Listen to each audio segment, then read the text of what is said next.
할렐루야. 사랑하고 축복합니다. 고난주간 잘 보내고 계십니까? 지금 이제 시간이 많이 지나면서 많이 힘들기도 하고 답답하시기도 할 텐데, 무엇보다 우리가 지금 이 기간에 집중해야 되는 것은 고난주간임을 꼭 기억하셔서 함께 주의 말씀 가운데 깊이 있게 묵상하면서 주의 고난에 함께 동참할 수 있는 그 큰 은혜가 여러분에게 있기를 축복합니다. 오늘은 계속해서 말씀 누가복음 22장 47절부터 65절까지의 말씀입니다. 깊이 있게 나누지는 못하고요. 함께 깨달았던 말씀, 또 있는 말씀에 있는 그 말씀에 의미하는 바가 뭔지에 대해서만 잠시 보도록 합니다. 어제는 46절까지 보았죠. 그리고 오늘은 본문은 예수님께서 잡히시게 됩니다. 원래는 다른 이렇게 본문으로 하려고 했었는데 이제 강해하고 있기 때문에, 강해 설교이기 때문에 누가복음 안에서 웬만하면 전부 다 보면서 이 4월 달을 다 보내려고 합니다. 부활절까지 또 이렇게 진행이 될 텐데, 내일은 원래 다른 본문이었지만은 마지막 최후의 만찬 그 시간에 대해서 함께 누가복음에 나타나 있는 그 말씀에 의미하는 바 함께 나누고자 합니다. 오늘은 예수님께서 유다가 예수님을 은 30에 팔게 되죠. 종교 지도자들, 대제사장들에게 거래를 하고 팔게 됩니다. 유다가 배신하고, 그리고 유다 배신, 베드로 배신이 오늘 나옵니다. 그리고 유다가 배신하면서 예수님이 잡히실 때 베드로가 칼로 잡으러 온 그 말기의 길을 자르게 되죠. 그리고 예수님은 그게 다시 붙여주십니다. 그리고 베드로는 잡혀가시는 그 예수님의 뒤를 밟습니다. 예수님이 어떻게 되는지를 따라가고, 그 자리에서 한 요정이 베드로의 그 얼굴을 알아보게 되고 예수님의 제자인 것을 드러냅니다. 그래서 3번을 부인하고 이렇게 말하는 중에 닭이 울 때에 베드로가 예수님께서 말씀하신 너는 오늘 닭 울기 전에 3번 나를 부인하리라 하심이 생각나니 라고 합니다. 그리고 밖에 나가서 심히 통곡하니라 라고 합니다. 오늘 이제 본문으로 들어가서 그 내용 가운데 은혜를 같이 함께 나누고자 합니다. 꼭 기억하실 것은, 오늘 말씀 보시고 나서 단체 카톡방에 계속 제가 늦게 올려서 그런지 몰라도 많이 이렇게 나누지를 못하셨죠, 그죠? 그래서 짧은 2줄 정도만, 오늘 이 말씀 가운데 이런 은혜 받았습니다, 이런 은혜 가운데 저에겐 이런 회개가 일어났었고 앞으로 이런 은혜로 살아가기를 소망합니다 라고 해서 함께 은혜를 나누시는 고난주간 되시기를 바랍니다. 47절 48절 말씀을 보겠습니다. 말씀하실 때에 한 무리가 오는데 12 중에 하나인 유다라 하는 자가 그들을 앞장서 와서 예수께 입을 맞추려고 가까이 하는지라. 예수께서 이르시되 유다야 내가 입맞춤으로 인자를 파느냐 하시니, 입맞춤, 왜 입맞춤으로 파느냐라고 하시는 것은, 그 당시에 고대 유대 사회에서는 많이 가깝거나 동등하거나 했을 때 이 친근한 표시로서 하는 것이 입맞춤이었습니다. 참 아이러니하게도 유다는 이런 친근한 표시를 이용해서 그 데리고 온 군인에게 이 사람입니다라는 그 표시 신호를 사용하게 됩니다. 유다가 왜 그랬을까? 유다는 아마 예수님에 대해서, 자기가 알고 있었던 예수님에 대해서 실망했을 수도 있습니다. 이분이 왜 자꾸 이런 말씀을 하실까? 우리가 바랬던 건 이런 것인데 라고 생각했을 수도 있죠. 또는 그의 마음 가운데 예수님을 따르고자 했던 열심당이었거든요. 그 열심이 무너졌을 수도 있어요. 신념이 무너졌을 수도 있어요. 그래서 돈에 대한 유혹이 들어왔을 수도 있어요. 그가 결국은 배신하는 것으로 바뀌게 되고, 그 다음은 회개하고 돌아오는 것이 아니라 자결을 택하게 됩니다. 아마 예수님이 그 열심당으로서 자기의 심령과 돈일 수도 있지만 여러 가지 바랬던 모습이 아닌 것도 있었을 수도 있고, 수많은 인생살이와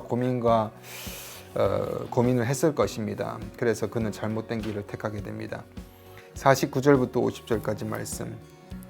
그의 주위 사람들이 그 된 일을 보고 여짜오되 주여 우리가 칼로 치리이까 하고, 그 중에 한 사람이 대제사장의 종을 쳐 그 오른쪽 귀를 떨어뜨린지라. 이 귀가 떨어진 자가 말귀죠. 칼부림 사건이 일어납니다. 제자들이 칼을 가지고 있었죠. 호신용으로 가지고 있을 수는 있을 것입니다. 51절에 보면은 예수께서 그 잡으러 온 대제사장들과 성전의 경비 대장들과 장로들에게 이르시되 너희는 강도를 잡는 것 같이 검과 몽치를 가지고 왔느냐. 예수님께서 검과 몽치를 가지고 온 자에게 제자들이 함께 칼부림을 해서 떨어진 그 귀를 말고의 귀를 말고에 다시 붙여줍니다. 낫게 해주십니다. 어떻게 보면은 이런 상황에서 검과 몽치를 가지고 잡으러 온 자들에게 제자들로서 당연히 예수님을 지키기 위해서 칼부림을 했던 것, 어떻게 보면은 어떤 상황인지 칼부림 사건에서 복수일 수도 있습니다. 여러 가지 억울해서 또 대들은 경우도 될 수도 있습니다. 이런 상황 가운데 예수님께서 가르치시고자 하시는 내용이 있죠. 당연히 자를 수도 있지만 복수도 안 된다. 그리고 지금 이 상황 가운데서는 주님을 믿는 주님의 길은 하나님의 길 가운데서는 하나님의 뜻이 먼저라는 것을 드러내십니다. 우리가 억울한 일을 당하거나 또 내 마음에 합당하지 않게 보이거나 나는 이것이 맞다고 생각하는 일을 할지라도 중요한 것이 뭐라고요? 하나님의 뜻이냐 아니냐가 가장 중요한 것입니다. 그래서 예수님의 뜻대로 베드로가 하지 말라라고 막게 되고 베드로를 막으시면서 귀를 다시 붙여주십니다. 베드로는 왜 몰랐을까? 간단합니다. 요 바로 전에 감람산에서 제자들을 가르치시면서 기도하실 때에 땀방울이 핏방울이 되도록 기도하실 때에 제자들은 자고 있었습니다. 기도하지 않는 모습이죠. 기도하지 않는 제자들은 곧 그 다음 절에 바로 이렇게 넘어지는, 자기 나름대로 합당할지 몰라도 하나님의 뜻을 알지 못하는 걸로 흘러갑니다. 그래서 우리가 어떤 일을 하든지 간에 기도를 하셔야 됩니다. 기도하지 않으면 넘어진다라는 사인이 함께 들어 있습니다. 그럼 우리가 지금 이런 상황 가운데서 제일 먼저 세워야 될 것, 내가 과연 기도로 늘 삶을 살아가고 있었는가를 되짚어 보셔야 되겠죠. 당연히 기도하지 않는 사역, 당연히 실패로 돌아갈 것입니다. 바로 우리가 살아가야 되는 방법을 말씀해 주십니다. 억울해도 당연하다 생각해도 은혜를 받은 우리는 기도로서 은혜로 살아갈 수 있어야 된다는 그 은혜 받은 자의 삶을 말씀하고 있는 것입니다. 근데 왜 귀가 잘렸을까요? 사복음서 모두 이 귀를 말하고 있습니다. 이 귀라는 것이 중요하기 때문이겠죠. 그 당시에 이 귀가 자른다, 귀가 잘린다라는 것은 표시입니다. 그 당시에 문화에 있어서는 종이 너는 이제 내 종이다, 내 포로가 됐다라는 것을 강압적으로 표시할 때 귀를 자릅니다. 근데 예수님은 잘린 귀를 고쳐주십니다. 회복시켜 주십니다. 말고의 귀를 고침받았을 때 말고의 기분이 어땠을까요? 예수님을 직접 귀를 만져주셨을 때에 그것이 고쳐졌을 때에 그 고통이 나음과 회복을 얻었을 때에 말고는 깜짝 놀랐을 것입니다. 그런데 말고는 그 다음에는 아무런 내용이 나오지 않아요. 아마 두 가지를 놓고 고민했을 겁니다. 만약에 지금 예수님을 잡으러 왔다가 예수님을 편을 들어서 예수님 쪽으로 마음을 기운다면 자기도 곧 예수님과 똑같이 그들의 일당이라 해서 잡혀갈 것이고, 그럼 모든 것을 다 포기해야 되겠죠. 목숨마저 포기해야 될 수도 있습니다. 많은 것을 내려두어야 됩니다. 손해를 봐야 됩니다. 그게 아니라 예수님을 거부한다면 당연히 대제사장의 종으로서 보면은 경비 대장들과 장로들에게 이르시되, 대제사장의 종, 제사장도 아니라 대제사장의 종이니까 얼마나 어느 정도 위치가 있지 않겠습니까? 이것을 고민했을 것 같아요. 지금 우리가 고민과 동일한 것 같아요. 우리가 내려놓아야 될 것이 있을 수도 있어요. 주님을 따라가려면 분명히 내가 은혜를 받았고 나음을 받았고 회복을 받았어도 고민할 수가 있다라는 것입니다. 왜냐하면 내 손에 주어진 여러 가지를 내려놓아야 되는 그 앞에서는 말입니다. 자, 그럼 또 시간이 없으니까 가볼게요. 52절과 53절, 예수께서 그 잡으러 온 대제사장들과 성전의 경비 대장들과 장로들에게 이르시되 너희가 강도를 잡는 것 같이 검과 몽치를 가지고 나왔느냐? 내가 날마다 너희와 함께 성전에 있을 때에 내게 손을 대지 아니하였도다. 그러나 이제는 너희 때요 어둠의 권세로다 하시더라. 강도는 예수님이 아니죠. 왜 강도를 잡는 것처럼 이렇게 왔냐? 강도는 그들이었죠. 근데 너희의 때다라고 말씀하십니다. 성전에 있을 때는 손을 못 대다가 이제 너희가 하는구나 라는 것은 그들의 실체를 밝히는 일입니다. 분명히 자기들의 신념이나 자기들의 진리의 문제라면 사람들이 뭐라 해도 예수님을 잡았을 것입니다. 하지만 사람들이 예수님을 따라나가는 그런 군중의 심리 가운데 대중의 심리가 있었을 때, 대중이 따랐을 때는, 여론이 있었을 때는 잡지 못합니다. 자기의 실리가 없기 때문입니다. 그들의 실체를 드러내는 거죠. 그런 자들의 신념이나 진리 문제로 이런 것이 아니라 결국은 자기들이 챙기기 위한, 이득을 챙기기 위한 것으로 행하고 있다라는 것을 드러내시는 장면입니다. 또 우리도 동일하게 할 수 있죠. 믿음의 손해 앞에서 우리는 어떨 수 있는가? 과연 우리가 신념이나 진리 문제로 살아가고 있는가라는 것을 되짚어 보게 하십니다. 다음에 54절입니다. 예수를 잡아 끌고 대제사장들의 집으로 들어갈새 베드로가 멀찍이 따라가니라. 베드로는 왜 이렇게 멀찍이 따라갔을까요? 베드로 나쁘다라고 하지 못하는 이유는 다른 제자는 다 도망가 버립니다. 그나마 베드로는 따라가면서 예수님이 어떻게 되는지를 궁금해했습니다. 이는 바로 그의 아쉬움과 미련 때문이겠죠. 예수님이 어떻게 될까?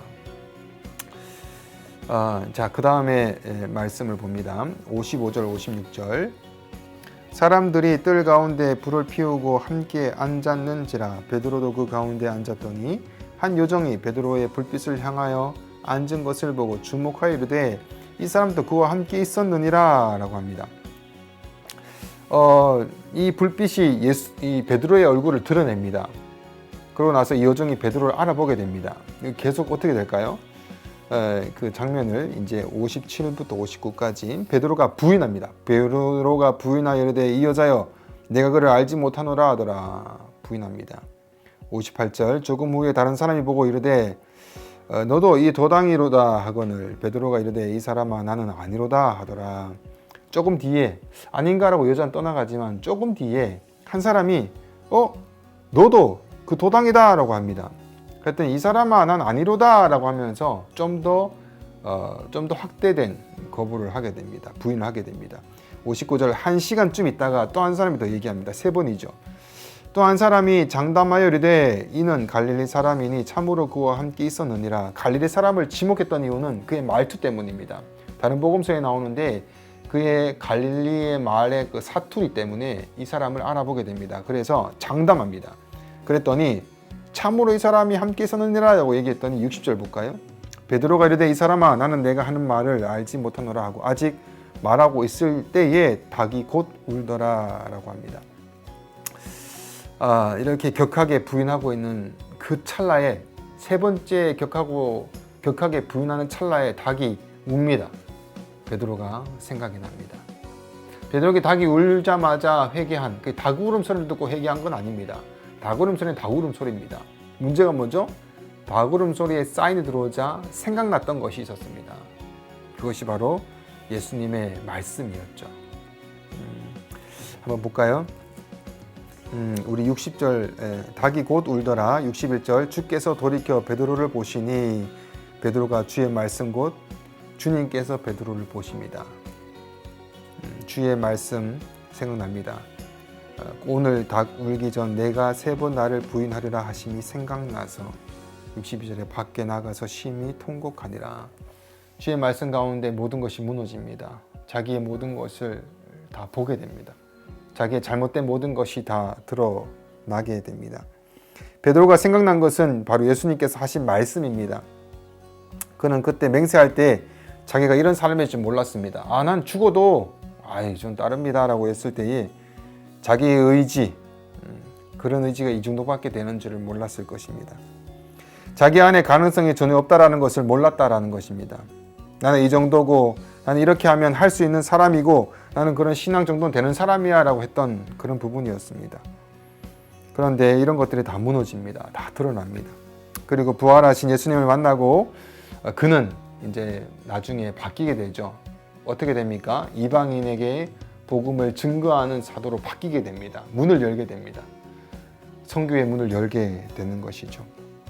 말씀 마칩니다. 자, 오늘 예수님이 잡히던 날 가룟 유다, 그 다음에 귀가 잘린 말고의 고민, 그 다음에 베드로에 대한 자기의 모든 것이 무너져서 통곡했던 부분들 보았습니다. 신앙은 그런 것 같아요. 신앙은 나는 이렇다. 내 신념들, 내 의지, 내 자아들을 늘 내려놓고 비우는 것이 신앙인 것 같아요. 내가 맞다고 생각하지만 결국 말씀 앞에 무너질 때가 얼마나 많이 있습니까? 이 고난 주간을 보내시면서 여러분, 우리가 우리 자신을 내려놓읍시다. 또 드러냅시다. 비웁시다. 날마다 비웁시다. 주님 오실 때까지 비우고 비워서 나에게 드러나는 것은 예수 그리스도의 복음밖에 없음을 꼭 기억하셔서 주의 말씀 안에 우리 심령 가운데 늘 살아서 움직이는 주님께서 마음껏 쓰실 수 있는 사명자의 길, 신앙, 구원받은 자의 신앙이 될 수 있도록 우리가 이번 고난 주간 또 오늘 특별히 이 말씀 가운데 서시기를 축복합니다. 기도합니다. 주님, 오늘 말씀 가운데 예수님을 만나고 은혜 받은 자, 또 제자들 또 말고 모두 다 주님 앞에서 많은 고민과 갈등을 하는 것을 보았습니다. 은혜를 보았고 또 주의 기적을 보았고 직접 예수 그리스도를 만났는데도 불구하고 그 고민 가운데 살아가는 모습을 봅니다. 또 무너지는 모습도 봅니다. 하나님, 우리가 구원받은 자로서의 삶을 어떻게 살아가고 있습니까? 고난 주간을 보내고 있습니다. 우리의 삶 가운데 내가 맞다고 생각하고 나의 의지나 또 내가 가지고 있는 여러 가지 생각들, 얼마나 주님의 말씀과 틀린 것이 얼마나 많이 있습니까? 그럼에도 기도하지 않음이 또 얼마나 많이 있습니까?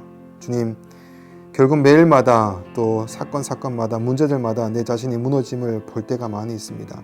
무엇보다 주의 말씀 가운데 서는 신앙이 될 수 있도록 해주셔서 늘 우리 자신을 덜어내고 부인하는 십자가를 바라보면서 주의 길 갈 수 있는 신앙이 될 수 있도록 주님께서 인도하여 주시고 함께하여 주시옵소서. 오늘 또 귀한 말씀 주심을 감사드리며 예수님 이름으로 기도드립니다. 아멘. 자, 내일이 이제 목요일이고 그 다음 날이 카프라이탁입니다. 여러분, 무엇보다 건강하시고요. 또 주의 말씀 간에 서시고요. 또 늘 화이팅 하시되 고난 주간 말씀 꼭 묵상하시면서 또 마음으로 심령으로 주의 말씀 가운데 바로 설 수 있는, 진리 가운데 설 수 있는 기간 되시기를 축복합니다. 그럼 내일 뵙겠습니다.